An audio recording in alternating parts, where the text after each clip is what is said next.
Late August 1944. Occupied France. In the Flak 155W Regiment, German technical officers examined the morning reports in disbelief. What had once been solid reliance on ballistic calculations and mathematical probabilities now seemed to dissolve in the face of a reality that defied the entire Luftwaffe experience. They believed they possessed the ultimate weapon of revenge, the V-1s, designed to reduce London to silence. But the numbers indicated the impossible. Intercepts on a scale that no amount of training, calculation, or adjustment could explain. This incredulity marks the central point of what the viewer will see. What the Germans called invincible proved vulnerable, not by design error, nor by tactical failure, but by something that was beyond their comprehension: the systematic application of technology and industrial mass production. The thesis that guides this account is clear. Modern warfare is not decided only on battlefields or by isolated weapons, but by the mastery of science, engineering, and industrial mobilization. Throughout this video, it will be revealed how American industry transformed every primer, every projectile, into an almost impossible-to-beat precision mechanism, shooting down 82% of V-1s in a single day. A weapon of terror designed to terrorize an entire city was systematically neutralized by something the Germans could never imagine. In the silence of the factories and laboratories, superiority manifested itself, forever changing the course of the war. But before we dive into the technical details and sequence of events, there is one statistic that defines this story. In a single day, 82% of the V-1s launched against London were destroyed before reaching the target, a proportion so extraordinary that German officers could not comprehend it, despite all the accumulated mathematics, doctrine, and experience of the Luftwaffe. They had invested years in developing a weapon they believed unbeatable, and now they found themselves powerless in the face of something invisible that operated with near-perfect precision. While German engineers sought explanations in calculations and field tests, a silent, organized, and industrially massive force produced results that defy the logic of traditional warfare. As you follow this narrative, imagine the contrast: a Germany relying on advanced technology but limited by its own structure, versus an America that has turned production into a strategic precision weapon. And if you value history, detailed research, and understanding of the true dimension of these events, leave your like and subscribe. Each support allows us to continue to unravel facts that changed the course of World War II. August 1944. Normandy still smells of smoke from recent battles, and occupied France is on high alert. On the coastal plains, V-1 launch pads loom like ominous silhouettes against the gray sky, each promising destruction over London. The German High Command, confident in the engineering of its cruise missiles, calculated probabilities, interception rates, and flight time with military precision. Each V-1, Argus engine roaring at 640 km/h, carried 850 kilos of explosive, designed to bend the enemy's morale and turn the tide of war. However, while German officials prided themselves on their calculations, reality began to deviate from plan. Missiles were shot down in numbers that defied artillery doctrine itself, making each launch a lesson in unintentional humility. Tension increased with each report from coastal observers, shells exploding at the calculated distance, V-1s breaking apart before they even crossed the channel. Germany relied on its defense belt, but ignored the logistical and technological power that America had consolidated. On the opposite coast, factories worked around the clock, churning out tens of thousands of VT proximity fuses a day, distributed by radar systems that tracked each V-1 in real time. Let's pause here for a moment. American production of VT fuses was about 10 times greater than Germany's ability to launch V-1s, a contrast German engineers never thought possible. If you were surprised by this number, type in the comments something like absolute power, unbelievable, shocking data, or logistics wins to show your reaction. This monumental difference in production scale and accuracy turned each projectile into a multiplier weapon, making the impossible probable and defying not only mathematics, but German strategic perception. While Hitler expected a devastating psychological impact on London, each calculated explosion in the English sky quietly reinforced American industrial superiority. But what German officials didn't know, and what would transform the course of the campaign dramatically, was that this technological avalanche was not the result of isolated engineering tricks or chance. It was the result of impeccable coordination between science, industry, and tactical application. And as the next few days approached, the statistics would become even more impressive, setting the stage for an upset that would leave the German High Command in a complete state of bewilderment. At the headquarters of the Flak 155W Regiment, housed on a former country estate on the outskirts of Abbeville, France, Oberst Max Vittel kept a stiff countenance, even though reports on his desk betrayed otherwise. A veteran of heavy artillery, a graduate of the Wehrmacht's technical schools, and a disciple of the Luftwaffe's doctrinal manuals, Vittel was respected for his mathematical accuracy and conviction in ballistic science. He knew the range, altitude, and speed of a V-1 as if memorizing his own signature. Its function was not to doubt, but to explain, and at the end of August 1944, there was no plausible explanation. All around him, specialized engineers, radar technicians, and logistics operators flipped through spreadsheets and maps, with a growing mixture of incredulity and tension. The V-1s were falling before they even reached the halfway point of the channel. The pattern was clear, but the cause was invisible. For Vittel and his subordinates, the doctrine was unquestionable. The V-1, with a cruising speed of 640 km/h, flying between 600 and 2,700 meters in altitude, required extreme precision to be shot down. It was necessary to predict the trajectory based on limited data, shoot with millimeter lag, and rely on luck. The odds of a direct hit with a conventional projectile were less than 1 in 10,000. These figures were not just in manuals. They were engraved in the training of an entire generation of German specialists. And yet the British coastal batteries were recording hit rates that bordered on the absurd. It was as if the laws of physics had been rewritten overnight. The first suspicions fell on calibration errors. Vittel ordered inspections of flak units 36 and 37 positioned on the Normandy coast, trusting that they would find faults in the optical lookouts, the timing of the fuses, or the ammunition batches. Nothing was found. The operators were following protocol rigorously, the calculations were sound, and the radar units were operating within the predicted range. Then the hypothesis of sabotage was raised. Spies, French saboteurs, communications infiltration. But the tests conducted on German soil, with V-1 launches over proving grounds, showed absolutely normal behavior. Hit rates by the German batteries remained close to zero, as predicted. The problem only manifested itself when the missiles crossed the English Channel. General Wolfgang Martini of the Luftwaffe was called in for a parallel analysis.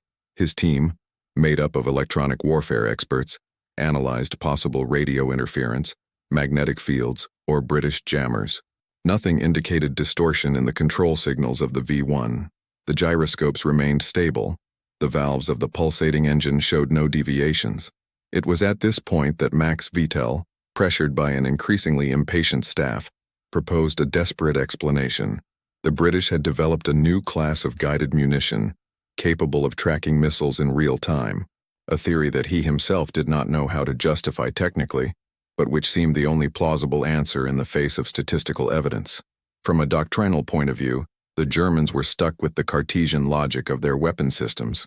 Superiority was measured by the precision of the design, the efficiency of individual production, and the quality of the crew.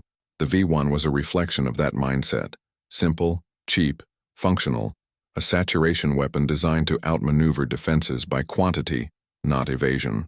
For Peenemunde's engineers, the chance of aerial interception was calculated as unlikely. A British fighter would need to exceed the speed of the V-1, align with its trajectory and fire at close range, all at risk of being hit by the explosion. Anti-aircraft artillery, on the other hand, would have only a 20 to 30-second useful window between detection and firing, with a minimum margin of correction. Under these conditions, the Germans believed they had created a weapon that London would not be able to hold on a large scale. Meanwhile, on the south coast of England, the Joint Command of the Royal Artillery and the RAF was quietly reorganizing its defense scheme. Whole regiments were moved from the hills of the North Downs to a narrow strip along the coastline.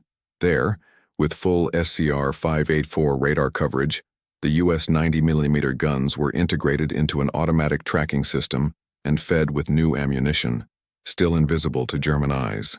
The British reports, when picked up by the German interception services, were deliberately generic, mentioning only special ammunition or proximate detonations. But in Abbeville, Vittel and his engineers were still looking for answers within the logic they knew. They tried to adjust the fuse timings of the flak shells themselves, revisited the flight parameters of the V-1s, and even considered the possibility that the British were using electromagnetic fields to deflect the missiles. Technical frustration grew, and the pride of years of engineering seemed to dissolve in each spreadsheet of losses.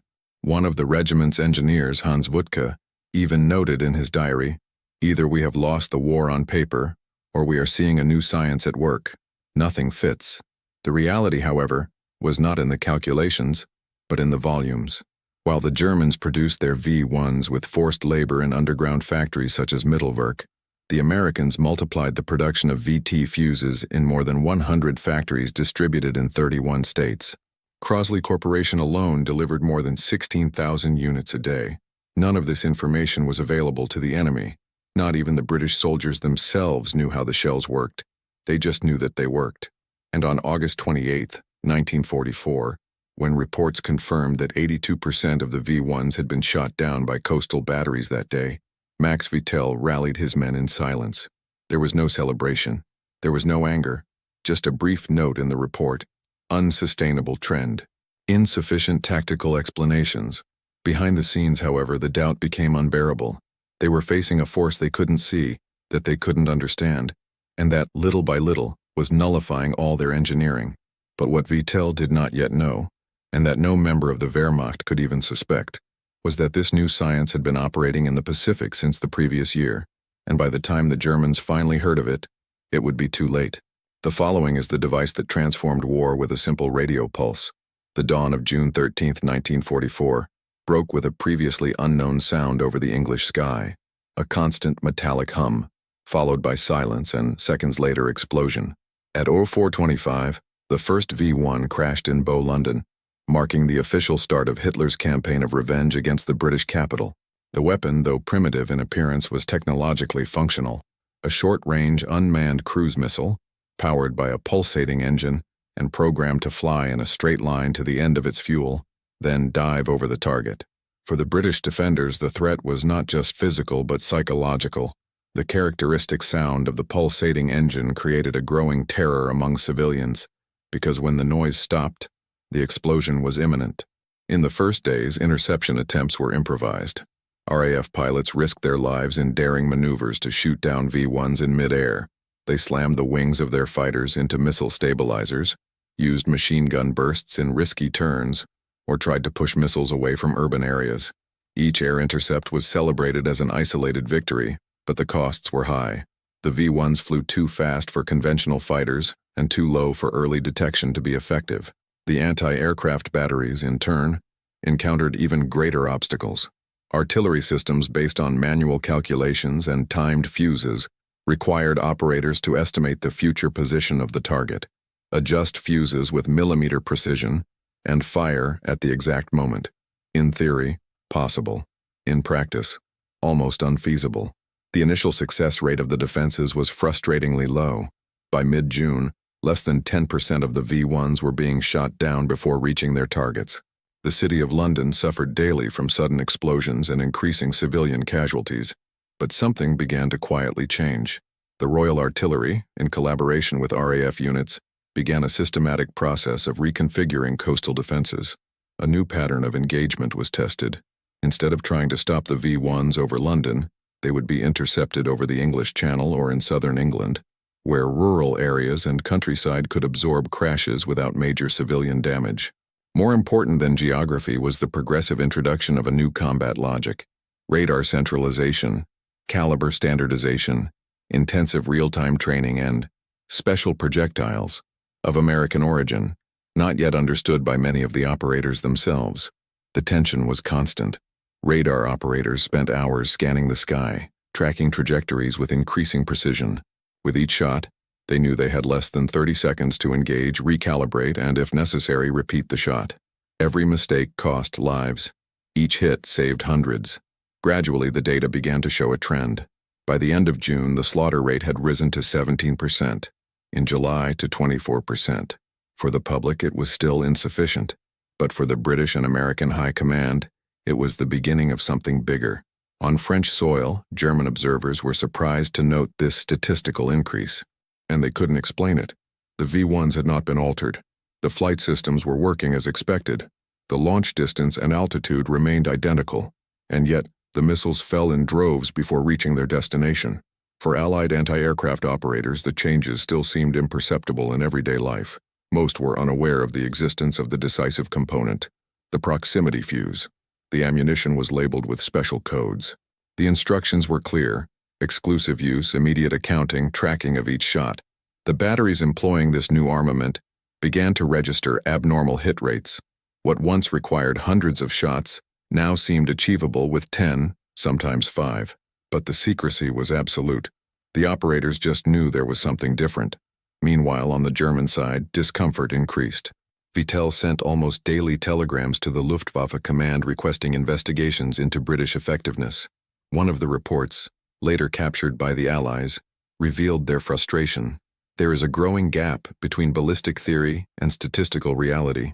Our models do not predict such losses.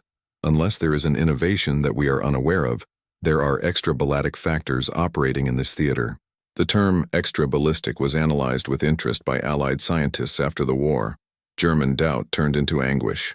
Throughout July, with each new week, V-1 losses increased, and the pattern consolidated. There was no operational error. There was no design flaw. The weapon was technically perfect, but it was systematically destroyed. For Vittel and his engineers, this represented the collapse of a paradigm. It was as if Germany, with its refined engineering, faced a force that could not be countered with better screws or algorithms alone. It was something else. An invisible logic. A weapon that could neither be seen nor heard, but that was present in every precise detonation in the English sky. And it was in this context that one of the German anti-aircraft intelligence officers wrote, in an internal memo, "We are not losing against fighter jets. We are losing against calculations that we do not understand." The phrase would be rescued decades later as a symbol of the abyss that separated not only the warring nations, but the systems that sustained them. On the one hand, a regime obsessed with control, centralization, and vertical authority. On the other, a system that integrated science, industry, and battlefield with fluidity unthinkable for totalitarian logic. But the centerpiece of this puzzle was still missing. The technical element that explained the impossible. The secret kept under lock and key, which turned each shot into a statistical miracle. And that secret was being churned out quietly, away from the battlefields, by thousands of civilian hands who didn't even know exactly what they were building. In the next part, the invisible weapon that would forever change the concept of military precision, the VT fuse. By August 1944, the pressure inside Luftwaffe barracks had become almost as unbearable as the silence that preceded every explosion of a V-1 shot down in the English Channel. The German High Command, already aware of the loss of air advantage after D-Day, pinned its technological hope on the repetitive and terrifying power of flying bombs. But as the throes continued, the statistics revealed a disturbing pattern. No matter what adjustment was made, the interception curve only increased.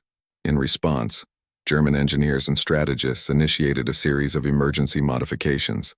They altered launch angles, increased the frequency of salvo fire, modified the timing of operations to exploit night gaps, and even altered altitudes, trying to confuse Allied radars.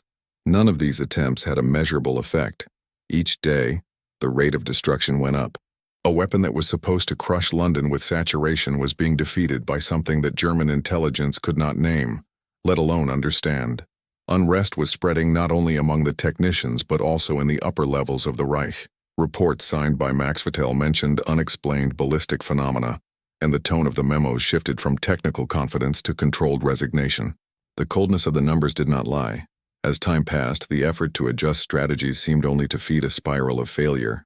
The irony of this story is that the solution was before them, but the Germans, fixated on their technical doctrine and armored by an unshakable belief in the superiority of their own engineering, were unaware that they were being systematically defeated by a technology they did not even know existed.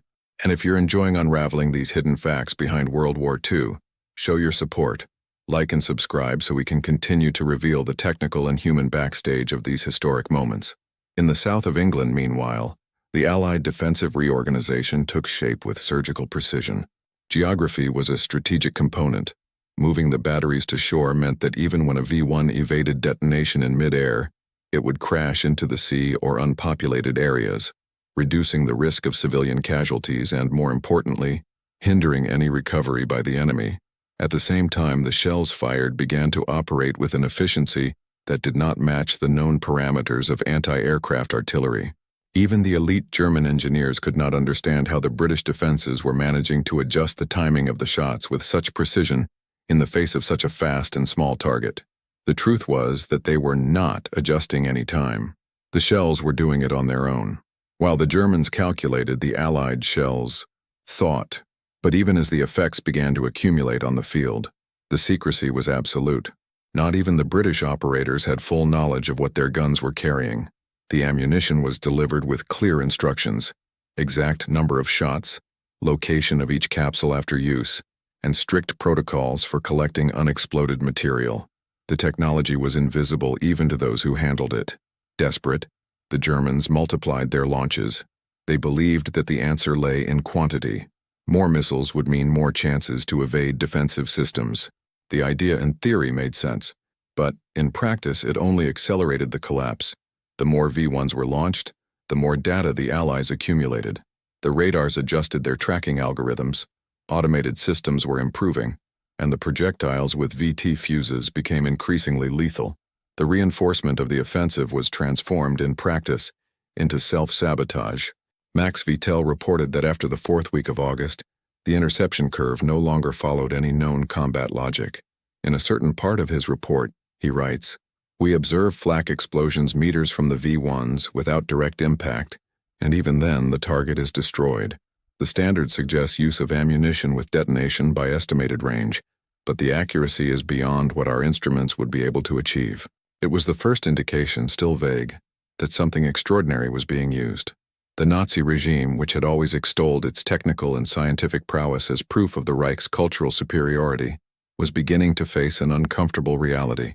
The ballistic doctrine they had built with precision over the years was being dismantled by something that seemed to be one step ahead of every move. At its core, the issue was moral and structural. Germany bet on unique weapons, developed by isolated geniuses and manufactured with slave labor. America invested in systems, networks, applied intelligence, and large-scale industrial integration. The contrast was brutal, and it was about to become irreversible. At the end of August, at a crisis conference in the Western sector, a German general reportedly said, "Either they have developed magic weapons, or we are no longer in the same war." And the answer, as it would soon be discovered, lay not in magic, but in a small vacuum tube, sealed with microscopic precision, capable of thinking, measuring, and detonating, all in milliseconds. In the next part, the secret behind the impossible, the exact workings of the invisible weapon that was dismantling the Reich's ballistic pride. By the end of August 1944, on the French plains swept by the metallic sound of pulsating engines, German reports began to describe not only losses, but anomalies. Something in the statistics didn't make sense. The Flak 155W Regiment reported that the V-1s were being shot down by flak that apparently exploded too far away to deal direct damage. In many cases, the explosions didn't even seem to hit the missile's structure, and yet the V-1 plummeted. For Max Vittel, commander of the regiment, the numbers began to escape conventional logic. He trusted science, but science now failed. A conventional defense battery required, on average, 2,500 rounds to hit a single V-1. But the British, according to observations made by German officials, were managing to neutralize targets with dozens of rounds, not thousands. Vittel's engineers initially rejected the idea that anything external was operating. The first explanation was observation error. The second, sabotage. The third, the hypothesis of electronic warfare. But none of them could sustain themselves. The Allied planes continued to fly the same routes. German radars detected no anomalies. The accuracy of enemy fire, however, progressively increased. In an attempt to map the patterns, Vittel reorganized the field reports, focusing on flight paths and impact areas. What he found was alarming. Regardless of wind speeds, elevation changes, or the time of day, the V-1s were falling into increasingly narrow defensive zones. It was as if the British had figured out a way to calculate in real time, not just where the missile would be, but when it would be vulnerable. The turning point was not only technical, it was psychological. German ballistic doctrine was based on fixed premises. To hit a target, it was necessary to know its speed, angle, and trajectory. This was what guided the calibration of the fuses, the type of ammunition and the firing time. But the data showed a pattern that escaped this structure. The Allies were getting it right without necessarily seeing. They were firing with hit rates that couldn't be justified by human reflexes or manual calibration. The answer, of course, was not in the hands. I was on the circuits. In the field, German operators reported scenes that repeated themselves with disconcerting frequency. Isolated V-1s, flying in a straight line, suddenly surrounded by explosions that seemed coordinated. The missile, still intact, was deflected or simply disintegrated. When they examined the remains, when they could, they noticed precise fragmentation, clean cuts, structural destruction concentrated in the core, as if the explosion had been calculated to reach the exact breaking point. These remarks contradicted what any timed fuse could do. For a projectile to explode meters from the target with this accuracy, it would have to know when to detonate. This required something that the Germans still considered impossible: onboard sensors. In Berlin, technicians from the Heereswaffenamt, the Army's armament department, reviewed documents captured from the Allies. One of them, from 1939, known as the Oslo Report, mentioned British experiments with proximity fuses based on radio signals. The file had been dismissed as disinformation. In 1940, the Ministry of Propaganda itself classified the idea as electronic laboratory fantasy.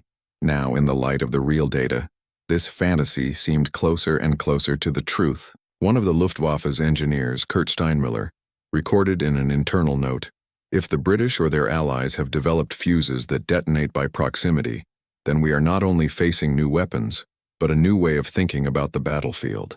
This new way of thinking involved the automation of decisions, the miniaturization of circuits, and the use of principles that were not yet fully available even in the technical universities of the Reich. Behind the scenes, German intelligence services were desperately looking for a plausible explanation. Investigations in the English Channel have been intensified. They tried to locate unexploded ordnance, pieces of fuses, suspicious radio signals. In none of the operations were they able to capture concrete physical evidence.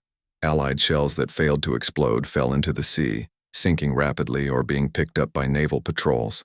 It was as if each piece had been designed not only to kill, but to disappear. That was also part of engineering. Secrecy was as important as impact.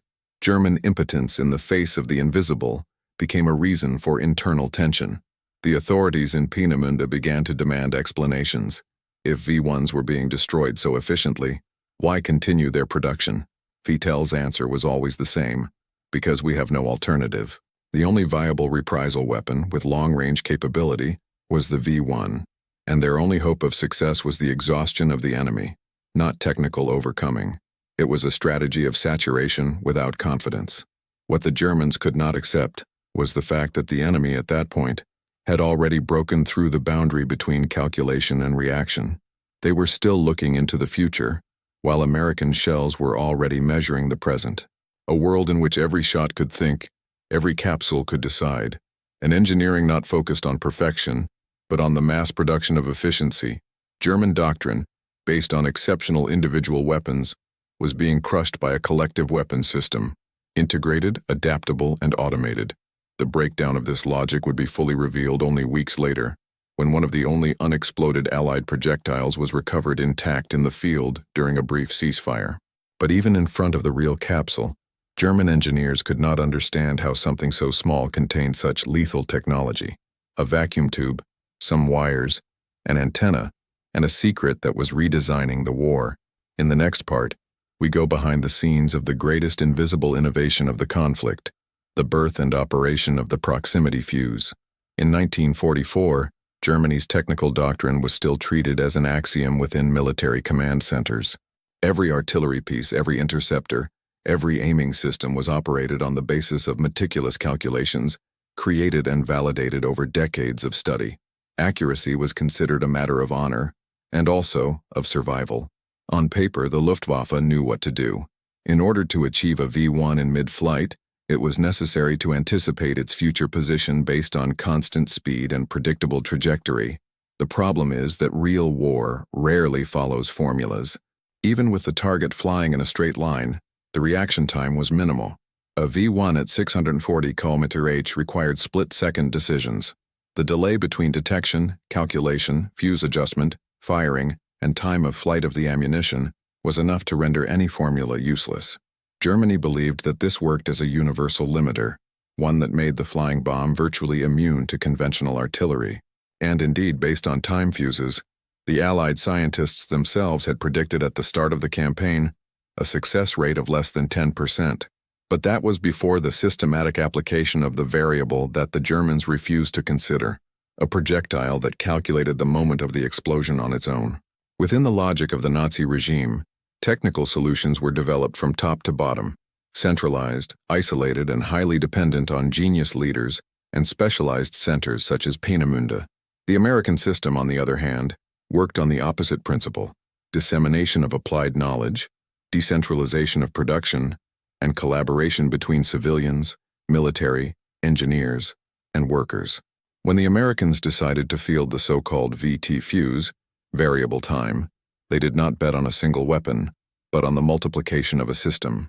Each anti-aircraft unit equipped with the new ammunition instantly gained 5 times the hit capacity. Germany's flak doctrine, though modern at the start of the war, had become a prisoner of its own rigidity. The fuses used by German anti-aircraft guns, such as the ZZS-30 models, were timed and required manual adjustments on the fly. This required highly trained personnel, precision in tracking the target, and above all, a window of time that the V-1s did not allow. The math was clear. The probability of a direct hit with a conventional projectile against a V-1 was less than 0.01%. And even barrage fire, a technique in which several explosions create a fragmentation field, had low efficiency against a small, fast, and resistant missile. In contrast, VT fuse did not rely on estimates. It sensed the target through radio waves emitted by an internal transmitter, and detonated automatically when the reflection of these waves indicated lethal proximity. But this wasn't just a technological innovation, it was a paradigm shift. To German engineers, still attached to the ideal that technical perfection lay in individual precision, the idea of distributing intelligence across millions of projectiles seemed absurd. During post-war interrogations, several Nazi scientists confessed that they never considered it feasible to put sensors in ammunition, due to the supposed fragility of the electronic components in the face of the accelerating forces of the fire. In fact, the VT fuse needed to withstand up to 20,000 GI of force when launched by a gun. To do this, the Americans used miniaturized vacuum tubes developed from research into hearing aids and portable radios. Companies like Sylvania Electric have dedicated entire divisions to creating components that can survive the impact, keeping them fully functioning even after years of storage. While the Germans struggled to maintain a functioning doctrinal system in the midst of the Reich's logistical collapse, the United States had already turned its civilian industry into an electronic warfare machine. In all, 22 million VT fuses would be produced by the end of the conflict, employing more than 80,000 workers, most of them women. This invisible force, operating off the battlefield, was what truly shaped Allied technical superiority. The totalitarian system's slowness to adapt was visible in each failed attempt at response. When field reports began to suggest the use of proximity ammunition, German scientists turned to prototypes that had been abandoned at the start of the war. More than 30 experimental proximity fuse projects have been hastily resumed. None passed the bench stage. The absence of an electronic civil-industrial chain prevented Germany from building even a working model. There was a lack of components, a lack of miniaturization capacity, and especially a lack of time. Within the Luftwaffe command, admission of technical defeat was avoided, but inevitable. Max Vitel's reports, which were getting shorter and shorter, began to adopt a clinical tone. In one of them, dated August 29, 1944, there is only the sentence, "The interceptions follow an inexplicable pattern. Technical superiority not yet identified is suggested." The war machine that prided itself on operating with precision was now forced to recognize the imponderable. The final irony was in the contrast between the two models of power. Germany relied on unique, accurate, expensive weapons, developed by the few, and delivered with pride. America relied on the multiplication of good ideas, production at scale, and collective effort. The VT fuse was not an elite weapon. It was smart ammunition produced by the millions, and that was precisely what made him invincible. But the true extent of this imbalance would only be realized when the Germans discovered, belatedly, that the shells that destroyed their V-1s were not only effective, they were also unrecoverable. None fell intact into German hands during the entire campaign, and that in itself was more than a technical feat. It was an operation of industrial invisibility. In the next part, the weapon that the Germans did not see, did not understand, and never managed to capture, a technology as well protected as the atomic bomb. While the Germans fought conceptual battles against an invisible enemy, on the other side of the Atlantic, the industrial machine of the United States operated with a relentless cadence. The real American weapon at that time wasn't just the VT fuse, it was the ability to produce it thousands of times a day. At facilities such as Crosley Corporation, Sylvania Electric, and Western Electric, engineers and workers worked in 3 shifts, day and night, with clear objectives: miniaturizing sensors, reinforcing vacuum tubes, automating lines, and multiplying production. Accuracy was measured in batches, but the impact was felt in the field. Crosley alone was producing more than 16,000 primers per day at the height of the operation.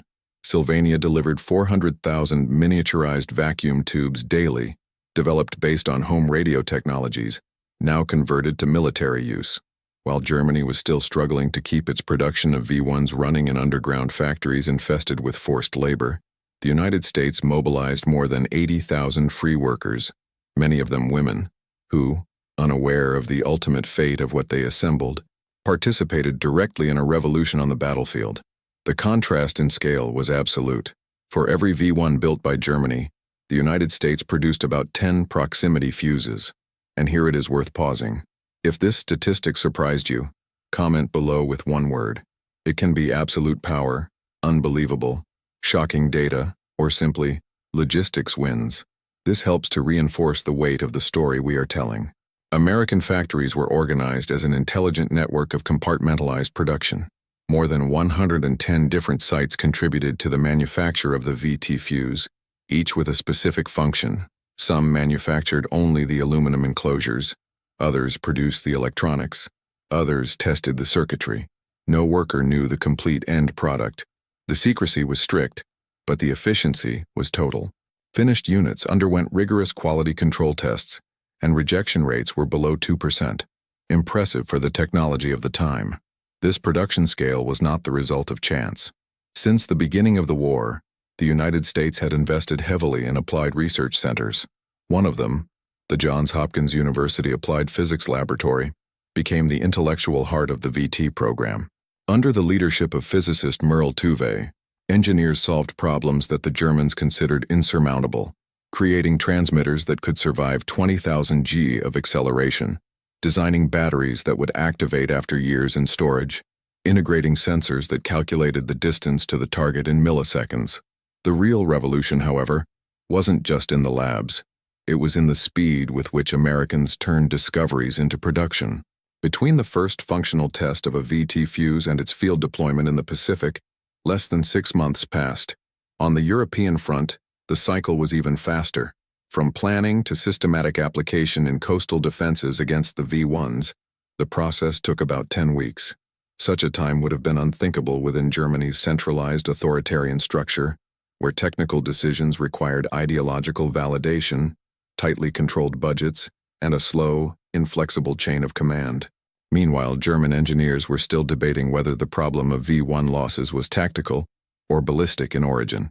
Factories in Mittelwerk were battling internal sabotage, supply problems, and air raids.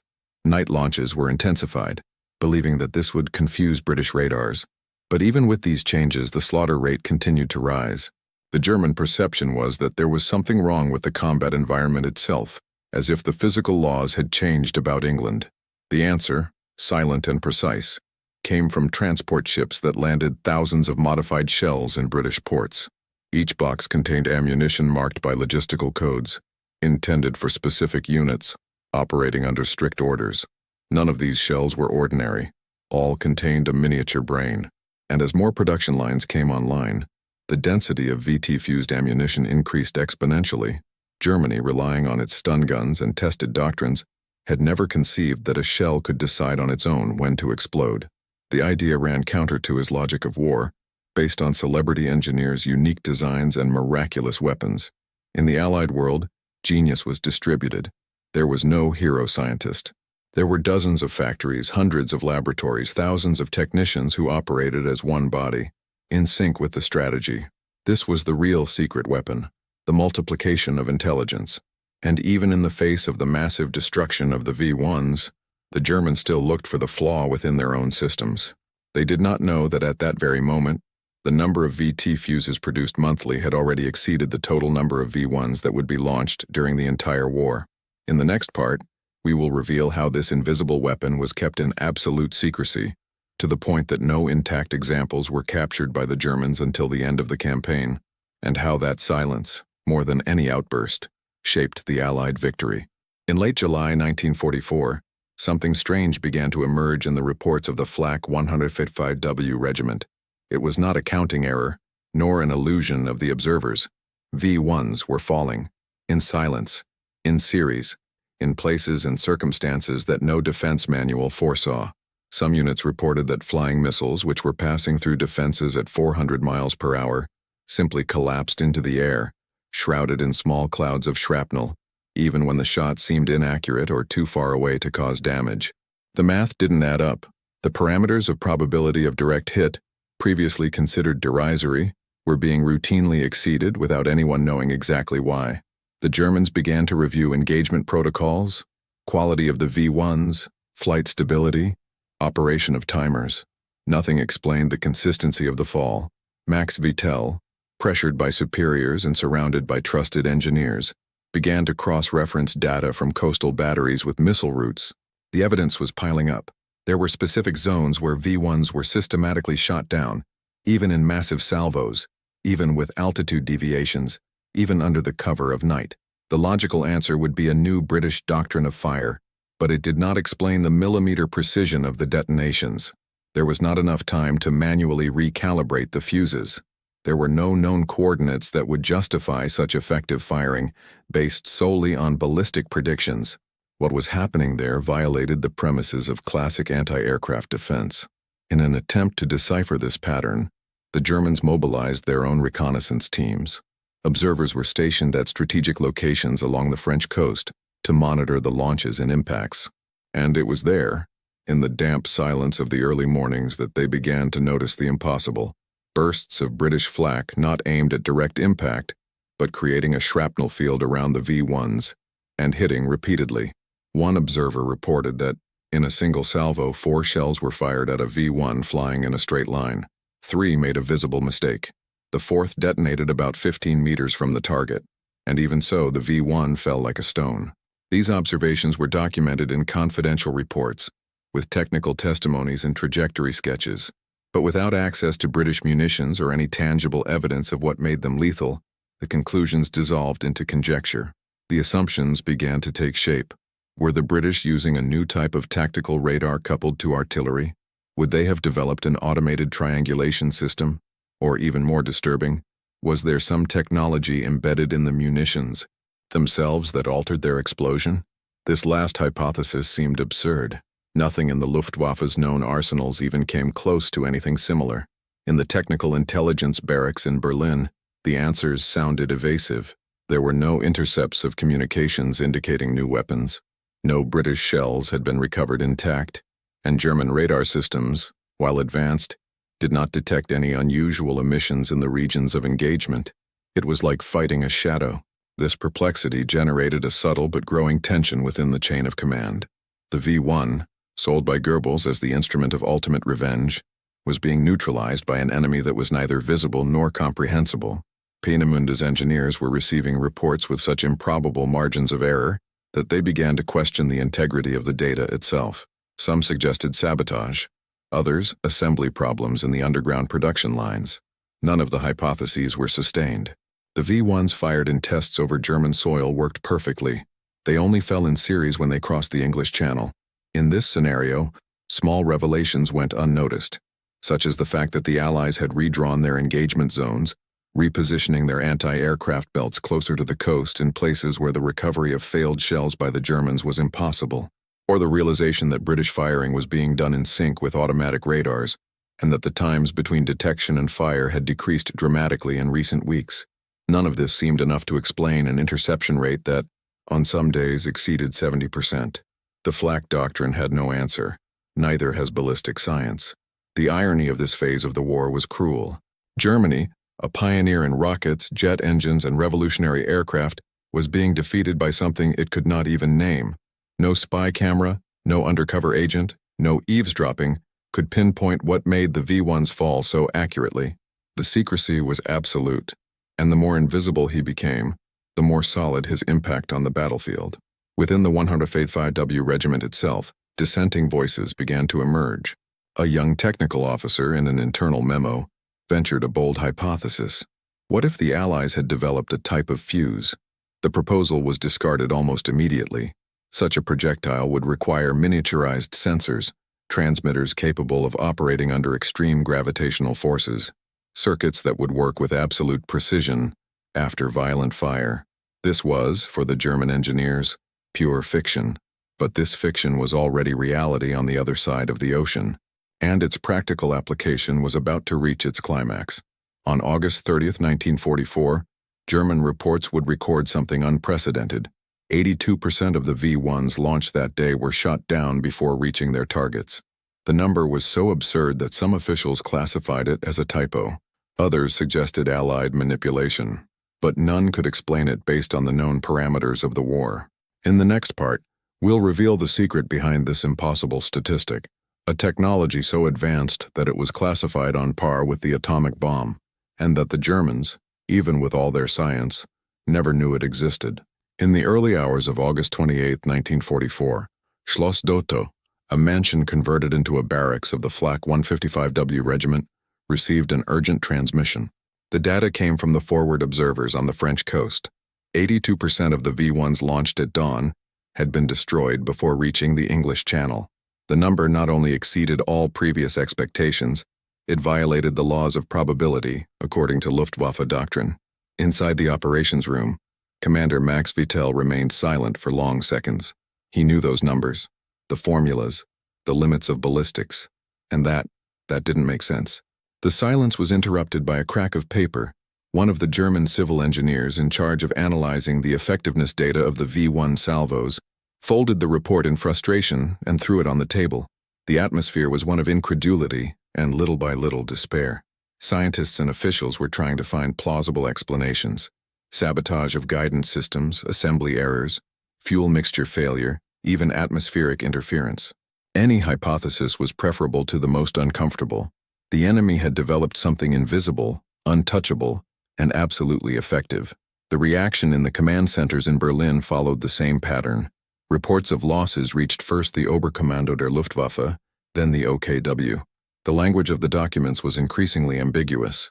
Phrases such as progressive inefficiency, incomprehensible patterns of neutralization, and possible evolution in British countermeasures replaced the usual technical terms. In the silence of the analysis rooms, senior officers frowned at maps that indicated zones of annihilation where there had previously been only flight corridors. In practice, the number one weapon of vengeance was being slaughtered in mid-air, and no one could explain how. General der Flakartillerie Gerhard Hoffmann suggested in a closed meeting that the British had developed a new type of radar, perhaps faster or more integrated.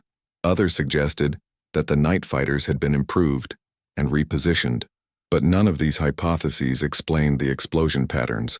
V-1s destroyed in mid-flight, even when the flak explosions occurred meters before a possible impact. The data showed fragmentation at distances that, according to German doctrine, made destruction unlikely. It was as if the explosions knew where and when to activate. At the Peenemünde Research Center, where the V-1 had been conceived, the technical team led by Robert Lusser began to revise its own estimates. In internal documents, they admit for the first time that the effectiveness of British anti-aircraft defenses has increased in a way that is incompatible with the parameters of response possible via known methods. It was a veiled admission of ignorance, and within the rigid hierarchical structure of the Third Reich, ignorance was a dangerous flaw. Amid the frustration, some bolder assumptions began to circulate. A lieutenant in the technical staff suggested that perhaps the British were using some kind of sound or temperature-guided explosive. Another spoke of a radar-synchronized magnetic field, but none of this was supported by field tests. Each theory was dissolved for lack of evidence. Nothing that German intelligence collected seemed to confirm any kind of revolutionary technology on the enemy side, and yet the V-1s fell from the sky like leaves in autumn. The greatest irony was in the contrast between the technical pride of German engineering and the impotence in the face of an enemy that operated in silence. In the underground bunkers of V-1 factories, forced laborers continued to assemble hundreds of units a week, unaware that the fate of each one was sealed even before launch. The Third Reich staked its ability to retaliate against London on these weapons, while its technical leaders groped in the dark. At this point, reality imposed an inescapable fact. Something out of the reach of traditional doctrine was winning V-1. The closest thing to a confession came in a classified report from the Oberkommando der Wehrmacht. In it, an anonymous analyst writes, "We cannot continue to attribute the increase in losses to the mere tactical adaptation of the enemy. There is evidence of a defensive capability that operates at standards beyond the predictable." The phrase seemed banal, but within the German context it was revolutionary. It was an implicit admission that the enemy had pushed the boundaries of traditional engineering with something new, and worse, invisible. Meanwhile, in American factories, about 40,000 proximity fuses were produced per day. Miniaturized components, vacuum tubes, batteries that withstood years of storage, and 20,000 times the force of gravity. Each of them calibrated to explode not by contact, but by proximity, triggered by radio waves reflected off the target's body. America had already deployed this technology in the Pacific. Now it reached the English Channel, but the Germans did not yet know. They continued to discuss adjustments to launch altitudes, timing, wave patterns, unaware that they were being defeated by a defense system that required no direct hit, no perfect foresight, only proximity, a lethal proximity. And while Max Vittel tried to explain the inexplicable to his chain of command, a decision was about to be made on the Allied side. A complete reorganization of the anti-aircraft defense batteries, redesigned not based on intuition, but on radar data and automated trajectories. The English sky is about to become a testing ground for the greatest technological turn of the war. For months, reports had been piling up with figures that defied any simulation or model known to German artillery. Officers took turns in stuffy rooms trying to find logic in the data coming from the front. Anti-aircraft hit rates that simply shouldn't be possible. But everything changed in an American military laboratory whose name few knew at the time. The Applied Physics Laboratory at Johns Hopkins University. There, a group of engineers and physicists, led by Merle Tuve, had accomplished something that the Germans considered physically unfeasible: an artillery fuse, capable of identifying the target by proximity and detonating with lethal precision. The principle was simple in theory but brutally complex in execution. Each projectile contained a tiny radio transmitter that emitted continuous signals. When these waves encountered an object, an airplane, a missile, or in this specific case a V-1, they reflected back, changing the frequency perceived within the internal circuitry. It was this shift that automatically triggered the detonator, destroying the target without the need for direct contact. The idea sounded like something out of science fiction, but it was pure applied engineering. The real genius, however, was not only in the invention, but in the industrialization of the concept. Each day in 1944, the United States was producing 40,000 proximity fuses. While the Germans struggled to assemble each V-1 with forced labor and scarce materials, American factories such as Crosley Corporation, Sylvania Electric, and Western Electric operated 24 hours a day with shifts of women workers, civil engineers, and precision technicians. Sylvania, for example, was responsible for producing 95% of the miniaturized vacuum tubes used in these fuses. Tubes that had to withstand 20,000 Gs of acceleration, violent vibrations, and extreme temperatures. It was more than technology. It was the convergence of science, mass production, and logistical planning. Germany, for all its technical pride, simply had no way to compete. Its research system was centralized, bureaucratic, and closed. Meanwhile, the Americans had mobilized universities, private companies, and the military in an unprecedented collaborative network. Production was segmented into more than 100 factories, so that no worker knew the complete functioning of the system. The British soldiers themselves, who used the projectiles equipped with proximity fuses against the V-1s, did not know how they worked. They were only ordered to use special ammunition, with individual tracking and strict accounting rules. Efficiency spoke for itself. Before the introduction of the VT fuse, it took more than 2,500 artillery rounds to shoot down a V-1. With the new device, that number has dropped to about 100, a statistical leap that bordered on the impossible and that destroyed any German expectation of air supremacy. General Max Tell, upon reading the reports coming from the Allied coastal batteries, initially suspected sabotage or falsification of data. Internal tests were conducted rigorously. Missiles were launched in series with full control of variables, but the results were clear. Over German territory, the V-1s performed normally. It was only as they crossed the channel and came within range of the British defense that they began to fall like autumn leaves under invisible hail. In the absence of physical evidence, for no proximity fuse fell intact into German hands, Reich scientists refused to accept what the data suggested. They believed the problem was tactical, perhaps a new radar, or an advanced weather setting in the British fuses. The hypothesis of a proximity-guided fuse was dismissed as Allied disinformation. This refusal to see the obvious reveals one of the most profound ironies of this story. Germany had pioneered rocket weapons, jet planes, and acoustic torpedoes, but it could not imagine that something as small as a miniaturized radio tube could reverse an entire campaign. German engineering sought the extraordinary. The Americans, on the other hand, had chosen to make the ordinary lethal. The irony of this story is that the solution was hidden in simplicity. If you are enjoying unraveling these facts and understanding how the war was decided not only with weapons, but with intelligence and production, like and subscribe to the channel. This allows us to continue revealing the backstage of this decisive era. The VT fuse didn't just change the course of the V-1 offensive. It redefined the role of artillery in the field, paved the way for smart missiles, and gave the United States a technical advantage that, until then, only the Germans believed they possessed. The day 82% of the V-1s were shot down was not the result of luck or bravery. It was the inevitable consequence of a nation that transformed science into a system and technology into production. The best-kept secret of the Allied arsenal had just been revealed, but the second half of that revolution was still missing: how the British reorganized their entire line of defense to turn this technology into an invisible wall over the English Channel. And this turning point begins with a name almost unknown outside military circles: SCR 584. On the morning of August 28, 1944, the sky over the English Channel looked like a choreography of lethal precision. V-1 after V-1 crossed the English coast with the constant hum of the pulse jet engine, but did not reach their targets. Every minute, an explosion interrupted the path of one of these flying bombs, which fell in flames over the sea or the British fields.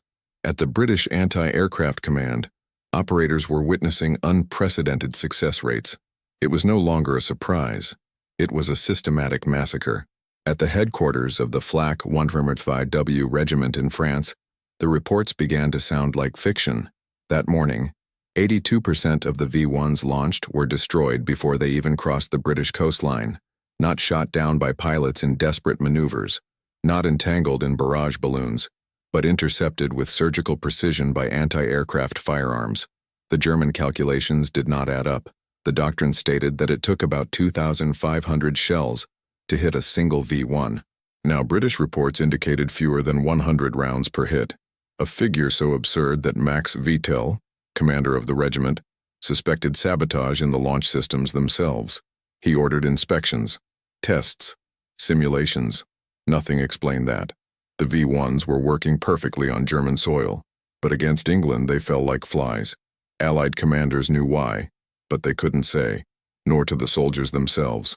The gunners operating the guns did not know the secret behind the new type of ammunition they were given. They only knew that they were special projectiles and that they had to be counted accurately. Every shot was recorded, and no carcass could fall into enemy territory. Confidentiality was so strict that not even regiments had full access to the specifications of the weapon that was now a game changer. The secret was at the core of the projectiles, the proximity fuse, or VT. Developed quietly for more than 5 years in American laboratories, the device was a masterpiece of technological miniaturization. A built-in radio transmitter emitted continuous signals. When these signals were reflected by an object close enough, such as the metal body of a flying bomb, the fuse's internal circuitry activated the charge. The projectile exploded in the air, no longer at random, but in the exact radius of destruction needed. It was no longer necessary to directly hit a moving target at 640 km/h. It was enough to get close. The efficiency was such that the cost of defense fell dramatically. If before London's protection against the V-1 was economically unsustainable, now it became a favorable equation. The difference in scale is telling. By August 1944, the United States was already producing 40,000 proximity fuses per day. The whole of Germany, even forcing workers into inhumane conditions in underground factories, could barely launch 300 V-1s per day. A single American plant could generate, in a week, more lethal technology than the Third Reich could release in a month. This disproportion was more than numerical. It was moral. A totalitarian regime enslaved prisoners to build weapons that would be knocked down by devices manufactured by civilian workers in clean factories in the suburbs of Cincinnati. And here is a pause. American production of VT fuses in 1944 was 10 times greater than the total production of V-1 by the Germans during the entire war. If this number surprises you, comment now with "Logistics wins." Behind the scenes of German intelligence, the collapse was silent. Military scientists were not yet aware of VT's existence, but they felt the effect. Each field report was a sign that something was wrong, or too right, on the Allied side. Meetings at the Berlin headquarters became frequent. The hypothesis of sabotage on the launchers was ruled out. The possibility of interceptions by fighter jets seemed limited. The statistics didn't lie. The British defenses were doing the impossible. In just 2 months, the success rate had jumped from 17% to 82%. The result was catastrophic. Of the 9,500 V-1s launched from the French coast against London, more than 6,000 were destroyed in the air. The mathematics of the war changed every day, and the Germans did not know where they were losing. On the Allied side, the atmosphere was one of restraint. The order was clear: keep the secret. The use of the VT fuse against ground forces was forbidden, as much as it could save soldiers. The risk that a shell would be captured intact was unacceptable. It was not until late 1944, when the Nazi offensive in the Ardennes threatened the Allied advance, that the command authorized limited tactical use of the new technology in the field. Until then, the heavens were the only stage where the secret could act freely, and in the skies, he dominated. The Germans did not know it, but they had lost control of the invisible battlefield. Its engineers kept adjusting route, altitude, and time, but nothing worked. Nothing stopped the new factor of destruction, because there was no way to respond to what was not understood. With each attempt to adapt, the results remained. The V-1s kept falling, and with them, the conviction that Germany had mastered war engineering fell. By the end of that August, the skies over England had ceased to be a field of terror. The sirens were still sounding. The explosions still shook the mornings. But there was something different. A trust that was established among the defenders. Aerial terror was now predictable, and more than that, it was controllable. In the Luftwaffe's command centers, however, silence took over. The conclusions were uncomfortable.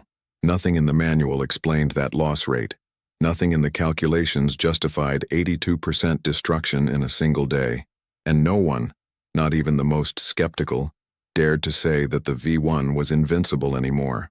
The weapon of revenge was being defeated by something that was not even seen, and that one did not even know how to name. But that was just the surface.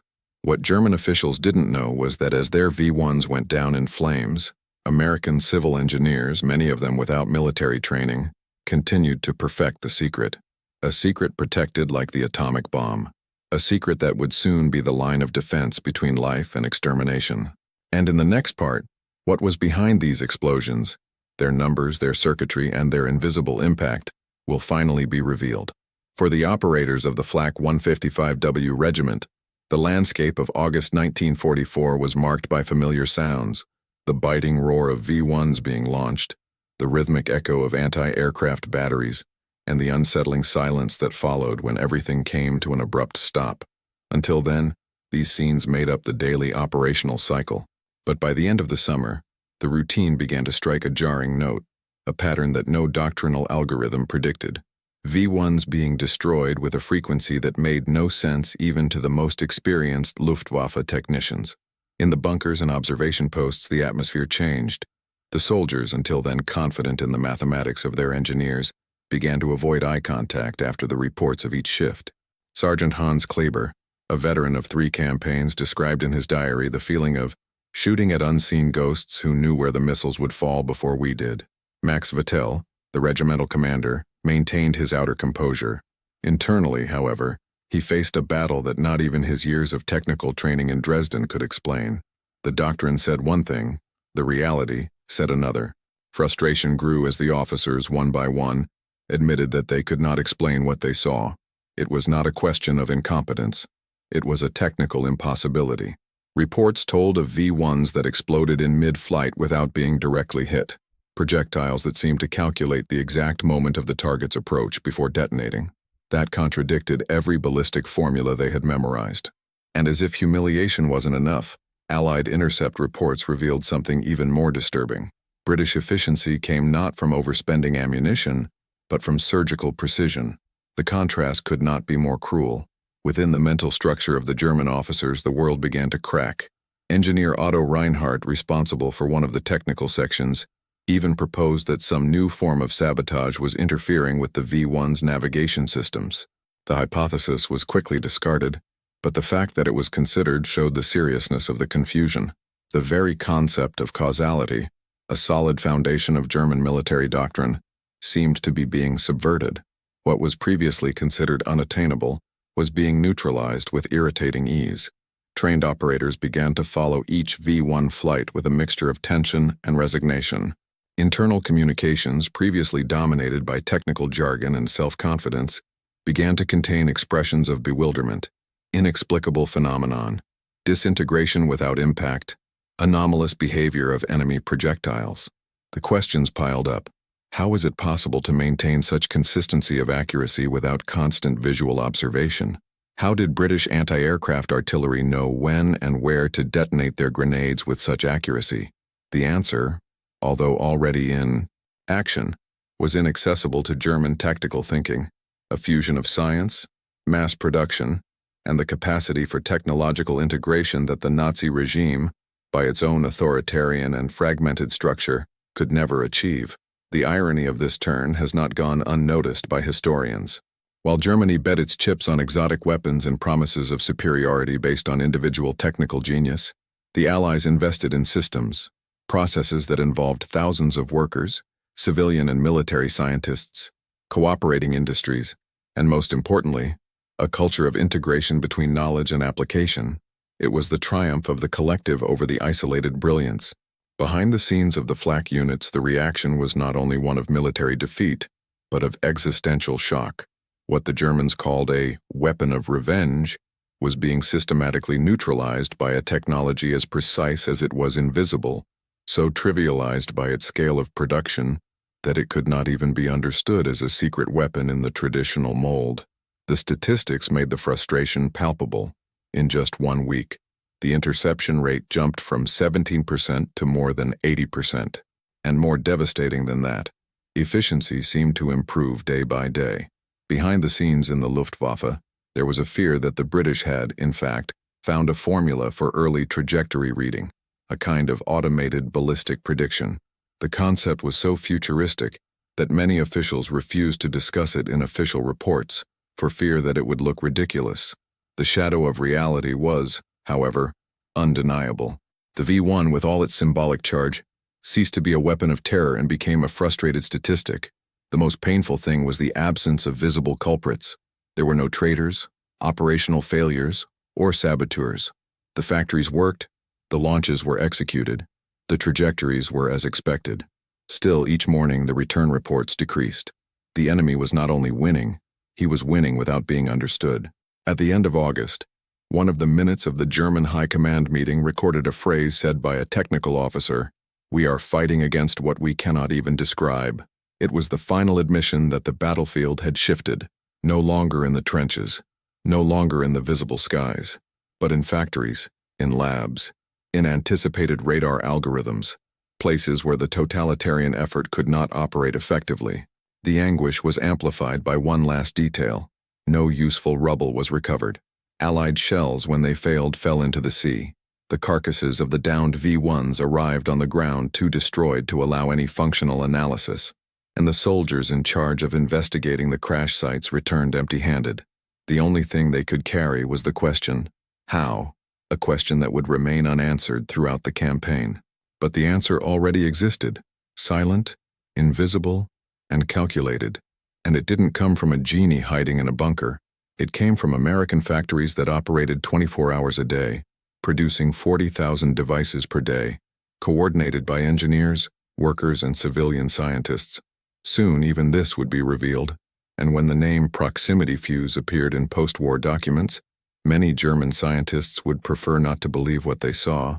The biggest defeat, after all, was not only military, he was an intellectual.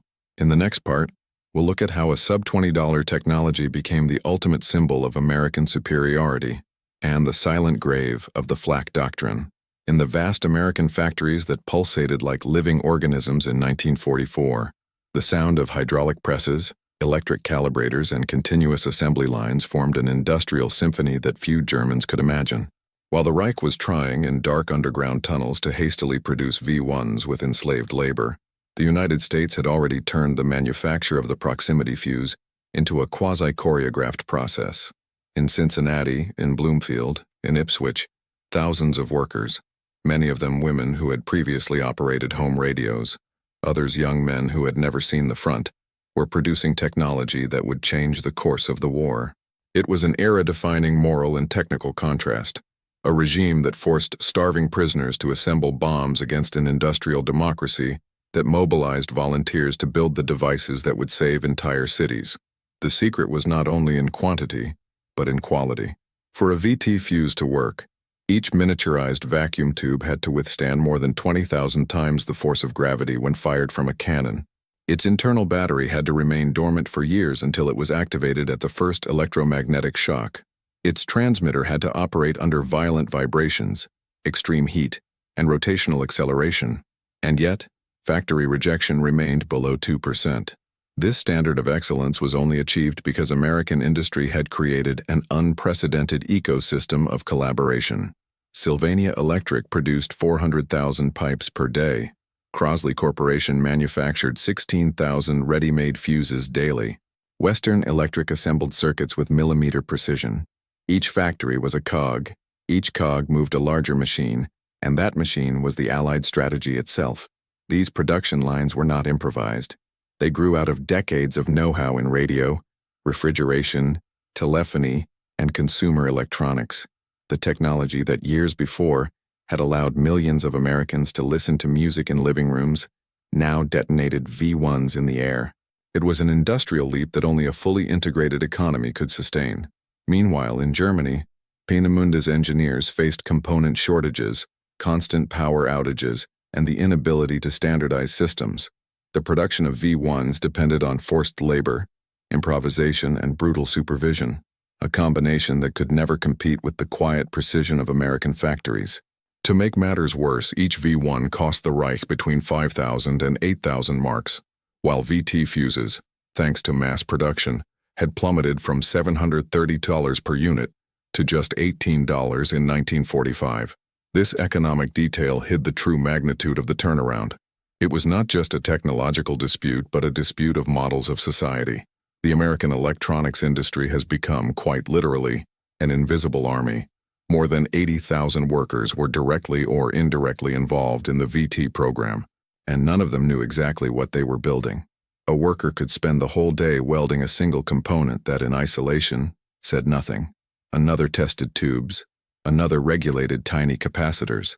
It was the perfect secret, scattered, segmented, impossible to spy on. The Germans, accustomed to centralized laboratories and celebrity scientists, could not conceive that a decisive weapon could be born from the anonymous work of thousands. But it is precisely there that the historical irony was consolidated.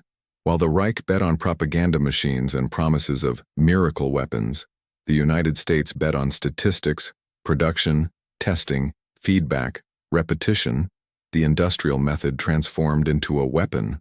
The magnitude of this operation appears in numbers that, for any German engineer at the time, would have been impossible. In just 1 month in 1944, The United States produced more proximity fuses than the total number of V-1s that Germany could launch during the entire war. This disproportion quietly destroyed the enemy's strategic logic. Each new anti-aircraft battery equipped with VT fuses multiplied its effectiveness by 5 or 10 times, while each new V-1 launched faced survival probabilities that plummeted week after week. The Germans, confined to pessimistic reports, still believed that the problem was in the calibration, the weather, the British operators. They never realized that the real gun wasn't being fired in the field. It was being built on a monumental scale in the heart of an economy that had become, on its own, a technological wall. This wall, however, was not only industrial, it was moral. In American cities, workers sought overtime to contribute to the war effort. In German factories, exhausted prisoners assembled missiles under threat of death. This difference shaped not only production, but the spirit in which production was carried out. And modern warfare, as the Germans would learn too late, depends less on individual genius and more on collective ability. VT Fuse represented this lesson in its purest form, a technology that is standardized, cheap, efficient, replicable, and devastating when used en masse. An anti-aircraft projectile equipped with VT alone was worth the work of dozens of soldiers. Every explosion in the English sky was the silent signature of thousands of American hands that would never see the front. And while German operators watched V-1 after V-1 was shot down with precision that contradicted everything they knew, the true impact of this industrial discrepancy was yet to come. Because the weapon that shot down their missiles with supernatural efficiency was only part of the equation. The other part was the radar that guided those explosions. And soon the name SCR-584 would cease to be just a technical code and become the definitive symbol of convergence that the Reich never managed to achieve. Germany, desperate for answers and determined to contain the losses, began a series of tactical and operational adjustments to try to reduce the interception rate of its V-1s. Reich planners, faced with the unacceptable statistic of up to 82% of missiles destroyed in mid-flight, altered launch patterns, adjusted altitudes, and introduced variations in offensive timings. The order was clear: confuse the Allied systems and force failures in the interception calculations. The launches began to take place at dawn, at dusk, in the midst of adverse weather formations, or from multiple bases at the same time, all with the aim of saturating radars and exhausting anti-aircraft response capacity. They also attempted flights at lower altitudes to reduce Allied reaction time, and higher altitudes to escape cover from flaks. But despite tactical creativity and operational urgency, the results did not live up to expectations. The rate of destruction of the V-1s not only did not decrease but in some cases increased. This constant failure began to reveal a deeper reality. It was not a miscalculation, nor an operational lapse. The problem was structural. While Germany tried to adapt through trial and error, the Allies had already completely reorganized their defensive apparatus based on data, engineering, and full systems integration. On the other side of the channel, there was no improvisation. There was precision. The Luftwaffe's tactical changes were being neutralized by a military-industrial ecosystem capable of adapting in real time, anticipating enemy actions, and responding with automated efficiency. The SCR-584 radar, interconnected to the weapons and proximity fuse calculations, operated as a systemic intelligence. Germany, with its verticalized and authoritarian structure, did not have the dynamism to match this level of distributed innovation. The frustration became institutional. In internal reports sent to the High Command, technicians from the Flak 105W Regiment reported that, even on days when the weather seemed to favor launches, losses remained high. One officer even wrote, "They know when we're going to launch, they know where we're going to launch, and they wait for us with a calculation that never fails." The conclusions were inevitable. German intelligence began to suspect the existence of a new type of radar, perhaps more powerful and accurate. Others even speculated that Allied shells were being guided, perhaps even remotely controlled, something that German engineering considered pure fiction. None of these hypotheses, however, recognized the true nature of the problem. The V-1s were being shot down not only by more precise weapons, but by a defense system based on the symbiosis between radar, electronic calculation, and a technological secret kept in absolute secrecy. The irony intensified with each failed attempt at neutralization. Germany, which for years had boasted of its advanced engineering and the technical rigor of its designs, now found itself unable to comprehend, let alone overcome, a solution that seemed invisible to its eyes and sensors. The very concept of technological superiority began to erode within the corridors of Peenemünde and the command rooms in Berlin. The meetings became tense, and scientists began to distrust their own numbers. The culture of fear imposed by the Nazi regime prevented honest self-criticism and fueled increasingly fanciful theories. The possibility of internal sabotage was raised, as was the idea that spies could have compromised the V-1s' navigation data. None of these hypotheses were supported by evidence, but all revealed despair. Germany's problem was not a lack of talent. It was the absence of an adaptive structure. The totalitarian system did not encourage lateral thinking, cross-functional collaboration, or the decentralized dissemination of innovation. While in the United States, thousands of civil engineers, factory technicians, and factory workers participated, even without knowing it, in the construction of the greatest secret of the war, in Germany knowledge was confined to isolated scientific castes, often disconnected from the front line. The Reich's industrial production was highly dependent on slave labor, makeshift assembly lines, and a fragile logistics chain, often disrupted by Allied bombing raids and a lack of strategic materials. America, by contrast, had turned radio and refrigerator factories into high-precision production centers, operating in 24-hour shifts, with wages and ideological motivation. At this moment in history, the difference between an industrialized democracy and a centralizing tyranny became visible not only on the battlefields, but in the interception statistics. The Americans were winning not because they had more soldiers, but because they had mobilized science, industry, and society on a continental scale. And at this point, a pause is necessary. Reports indicate that at its peak, American production of VT proximity fuses exceeded 40,000 units per day, a number that, in just 1 week, meant that in just 1 week, the United States produced more fuses than Germany produced of V-1s in an entire month. If this difference in scale surprises you, leave it in the comments. Logistics wins, but still, the solution seemed invisible to German eyes. They were trying to solve an equation with hidden variables. The V-1s continued to fall. Explosions appeared in the sky before the missiles even reached their targets, and no one could explain why. The only certainty was that conventional methods had failed. The engineers were confused, the generals were furious, and Hitler himself, who had staked his propaganda on the effectiveness of revenge weapons, began to personally press the weapons scientists for answers. In Peenemünde, secret reports began to circulate, recommending the development of a new, even faster generation of rockets that could escape the invisible encirclement. It was the beginning of the V2 project, but even that project carried the trauma of an ununderstood failure, the fear that, once again, a silent, invisible force was lurking. The irony of this story is that the solution was literally in the air. With each nearby explosion, with each fragment of steel that went through the hull of a V-1, an American secret was confirmed. But this secret was still unknown to the Germans, and what was to come would make this ignorance even more humiliating, because, at the height of Nazi frustration, what finally defeated V-weapons was not a general, nor a new magic weapon. It was a vacuum tube, developed by civil engineers, packed by factory workers, and tested by scientists who had never set foot on the battlefield. And in the next chapter, we'll reveal how this seemingly simple device turned each Allied cannon into a weapon with almost supernatural power. Inside the Mittelwerk caves, in the mountainous region of Nordhausen, thousands of prisoners from the Dora Mittelbau concentration camp worked in forced silence day and night to assemble the so-called weapons of revenge of the Third Reich. Production of the V-1 and V-2 was conducted under the constant threat of punishment, starvation, and exhaustion. Workers slept between the tracks, breathing in cement dust and metal, while SS engineers recorded production figures with clinical coolness.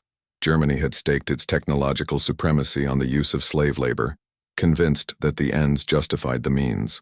The logic was simple: maximize production at minimal human cost, as long as that human was considered disposable. In stark contrast, on the other side of the Atlantic, American factories such as Sylvania Electric, Crosley Corporation, and Westinghouse operated in 3 shifts with paid workers, many of them women and racial minorities, engaged in a mission whose technical content was hidden from them, but whose strategic importance was intuitively understood. These people did not build weapons of terror. They produced hope in the form of components. An employee in Ipswich, Massachusetts, was testing vacuum tubes without knowing that they would detonate projectiles capable of saving London. This moral asymmetry was reflected in the numbers. While Germany produced about 25,000 V-1s during the entire war, at a very high cost in human lives, the United States delivered more than 22 million proximity fuses in less than 3 years, and none of them were assembled by prisoners in underground tunnels. By 1944, more than 80,000 workers were employed exclusively in the production of VT fuses. Crosley alone delivered 16,000 units per day. On German soil, each similar fuse was still a prototype in search of viability. What the Reich engineers thought impossible, electronic miniaturization resistant to 20,000 Gs of force, was in the United States a daily routine. The irony of this reality is in the details. German scientists, such as Walter Dornberger, who had calculated the near invulnerability of V-1s based on real data, began to doubt their own formulas. Max Vittel, in a confidential report, even questioned whether any environmental variables had been manipulated by the Allies. Maybe secret magnetic fields, maybe internal espionage, but no one dared to consider that the technical defeat could have come from something as simple as an electronic miniature invisible to the naked eye. The V-1s, which flew at 400 mph, 640 km/h, at unpredictable altitudes, became easy prey. For every 100 launched, more than 80 were shot down before crossing the channel. Meanwhile, American radio operators in factories in the interior were soldering circuits with millimeter precision. The production of technical knowledge in U.S. universities, combined with the logistics of war, created an unprecedented synergy.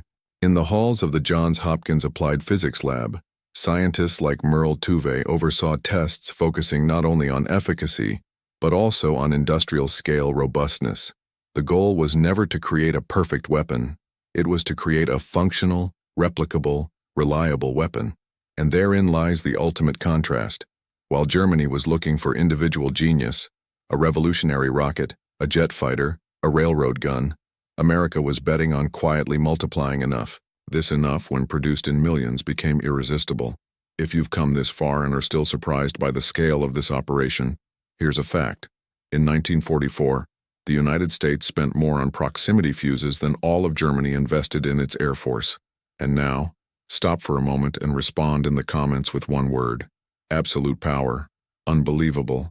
Logistics wins. Choose the one that best expresses what you feel in the face of this moral and material disparity. Because behind every VT fuse there was something more than technology. There was a political decision, an industrial pact, and an ethical commitment. No one worked in secret out of fear. One worked out of conviction. American factories were not hidden in mountains. They were built in open cities supplied by efficient railway lines, maintained by workers with rights. Each vacuum tube tested by an American operator ultimately represented a V-1 bomb that would never reach a school in London. By contrast, each V-1 launched by Germany meant hours of silent suffering at Mittelwerk, a product of steel, fire, and blood. When the V-1 campaign was finally recognized as a failure, officers like Vittel did not blame their men. Neither did its engineers. Not even his calculations. They blamed what they didn't know, what they didn't see, the invisible technology that operated with distinct logic. And yet, even in the face of evidence, the Germans refused to believe that such devices existed. After the war, during interrogations conducted by Allied technicians, many German engineers declared that they never considered it possible for a projectile to think for itself. One of them, upon seeing a disassembled VT fuse, asked with genuine bewilderment, "How does it survive the firing?" The answer lay in what they could never replicate: scientific freedom, cross-industry coordination, and above all, faith in the collective ability to innovate without enslaving. The victory of proximity fuses was not only about missiles, it was about a model of civilization, and there would be further evidence of this superiority in the days to come, because the secret of the effectiveness of VT fuses lay not only in their design, but in their integration with another key piece of the American machine, the SCR-584 radar, and it is in this lethal and mathematical combination that we will dive next. By the summer of 1944, The Allied system of defense against the V-1s had reached a level of integration and effectiveness that the Germans not only underestimated, but did not even conceive of as technically possible. In the space of a few weeks, British defenses transformed from tactical barriers to automated systems of death. The centerpiece of this revolution was the union between the SCR-584 radar and the Bofors and Oerlikon guns, equipped with the now abundant VT proximity fuses. Unlike human eyes or ballistic tables, the SCR-584 did not miss. It tracked aerial objects with millimeter accuracy, updating their coordinates dozens of times per second and transmitting this information directly to the firing and prediction mechanisms of the Allied guns. The artillery, in turn, no longer needed to hit the V-1 directly. It was enough to get close. The fuse did the rest. The result was devastating. In regions such as Kent and Sussex, the V-1 destruction rate consistently exceeded 75%, with documented peaks of up to 89% in specific sectors of the defensive belt. An RAF officer, looking at the performance data at a briefing, stated, "It's as if we were shooting with electronic eyes and thinking bullets." The term was not technical, but it was accurate in essence. The shells now possessed a kind of rudimentary intelligence, an autonomous reaction to enemy presence, and this completely changed the equation of air warfare. This transformation did not happen by chance. It was the product of months of testing, thousands of hours of engineering, and an impeccable logistics chain that allowed parts, technicians, and weapons to arrive at the front with minimal time. While Germany faced production bottlenecks, internal sabotage, and logistical collapses caused by strategic bombing, the United States operated as a synchronized network of factories, railroads, ports, and command centers. The American supply chain was so effective that even with the challenges of the Atlantic and submarine warfare, Ohio-produced VT fuses could be operating in the skies over England in less than 2 weeks. This rhythm was incomprehensible to the German mentality of the time, whose doctrine was anchored in the supremacy of the project over the process. But by 1944, it was clear that it wasn't enough to design the best. It had to be mass-produced, adapted to the field, and integrated into a real-time system. And that's exactly what the Allies did. The defensive belts around London began to operate as sensory networks. When a V-1 was detected, the radar immediately reported its trajectory to the control center. Within seconds, anti-aircraft batteries were spinning automatically, locking onto the target. Firing calculations, which previously required experienced operators, were now solved electronically. Each shot launched a grenade with a built-in brain into the air. The VT. As the V-1 approached, a radio wave was emitted in all directions. When this wave reflected off a nearby object, such as the hull of the missile, the fuse detected the change and triggered the explosive charge. The reaction time was less than 1 second. The enemy never knew what had hit him, and this system, refined to the point of near perfection, operated 24 hours a day with increasing efficiency. Within days, the Allies were no longer just defending themselves. They were systematically eliminating the German threat before it reached its objectives. The Germans watched this phenomenon with incredulous eyes. The reports indicated that the tactical changes, altitudes, times, routes, were no longer effective. Some V-1s were shot down at distances and at angles considered statistically impossible. Others were destroyed even when they flew in unpredictable formations. The Luftwaffe began to lose confidence in its own doctrine. There were those who were suspicious of new forms of radar, but no one dared to imagine that the Allied projectiles now had internal systems that detonated based on radio waves. The idea seemed absurd, even to the most advanced engineers. After all, how to miniaturize a functional radio transmitter to the point of fitting inside a projectile, how to ensure that it resisted the G-force of the shot, how to prevent it from exploding prematurely. The truth was that the Germans were asking the right questions, but with the wrong tools. The supremacy of the Allies was now consolidated. The combination of the SCR-584 radar, coordinated artillery, and proximity fuse created an air interdiction network that nullified the effectiveness of any unmanned attack. The V-1s, once a symbol of the Reich's terror and revenge engineering, became predictable targets. The war from the skies over England had been decided, not by brute force, but by technological integration, and this integration was the result of something that the Nazi regime never understood: the strength of a free, cooperative, and multidisciplinary ecosystem. In the United States, Jewish scientists worked alongside black engineers.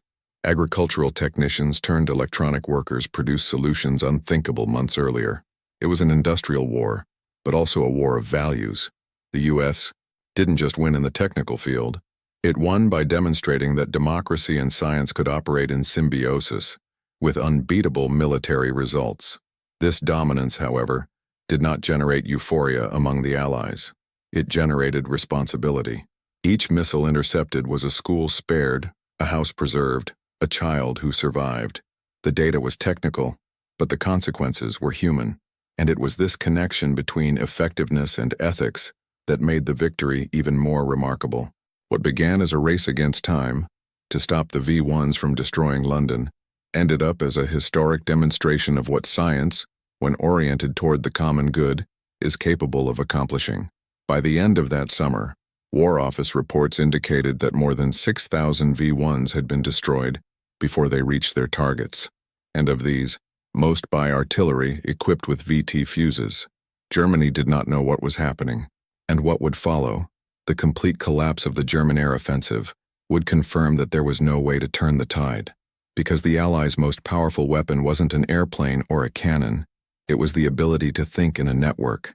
And in the next chapter, we'll look at how this victory in the sky set the stage for the end of an empire of steel, calculation, and cruelty. America's supremacy in World War II did not just translate into numbers, machines, or explosions. It was built on something deeper, the ability to turn ideas into systems and systems into victory. While Germany cultivated the myth of the ultimate weapon, the Messerschmitt 262, the V2, the Dora supercannon, the United States invested in something less glamorous but infinitely more effective, strategic integration. American doctrine did not seek the perfect artifact, but the functional ecosystem. The lesson is brutal in its clarity. The Nazis designed contraptions that were genius, but they were unable to alter the course of the war. The Americans, on the other hand, produced practical, adaptable, and replicable solutions, and with them, dominated the battlefield. The case of the VT fuses is the definitive example, an invisible artifact, anonymous, but which unbalanced an entire long-range offensive designed to alter the course of the conflict. The V-1 was not defeated by another missile, nor by a revolutionary fighter. It was defeated by a logistics chain, by a coordinated process between university, industry, and military command. Technology was not an end in itself, but a means to extend the capabilities of a larger system, something the Nazi regime never understood. At the heart of this difference was strategic vision. Germany believed in individual genius, the engineer prodigy, the visionary leader, the secret project that would turn the tide. But the reality of modern warfare was different. Victory did not depend on isolated pieces, but on synchronized gears. And in this field, American democracy has revealed its unexpected trump card, the ability to distribute talent. In the United States, civilian laboratories worked side by side with the military. Workers received cutting-edge technical training. Women took on scientific and operational positions. Science was treated as public policy, not as a privilege of elites. In Germany, the centralization of power inhibited collaboration between sectors. Fear replaced creativity. Hierarchy stifled adaptation. It was a system that could generate extraordinary weapons, but incapable of mobilizing millions of simple pieces in time to make a difference. This is perhaps the most devastating irony in the history of the V-1.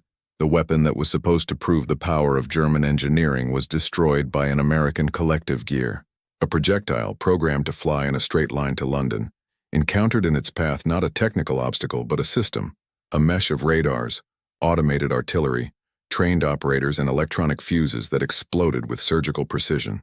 Germany, blinded by its reliance on isolated technical superiority, did not see the invisible enemy that surrounded it, organization. And at this point, military history finds its moral lesson. Modern warfare does not necessarily reward those who have the best design, but those who have the best network. And the American network was unparalleled. The post-war accounts confirm the psychological impact of this reality.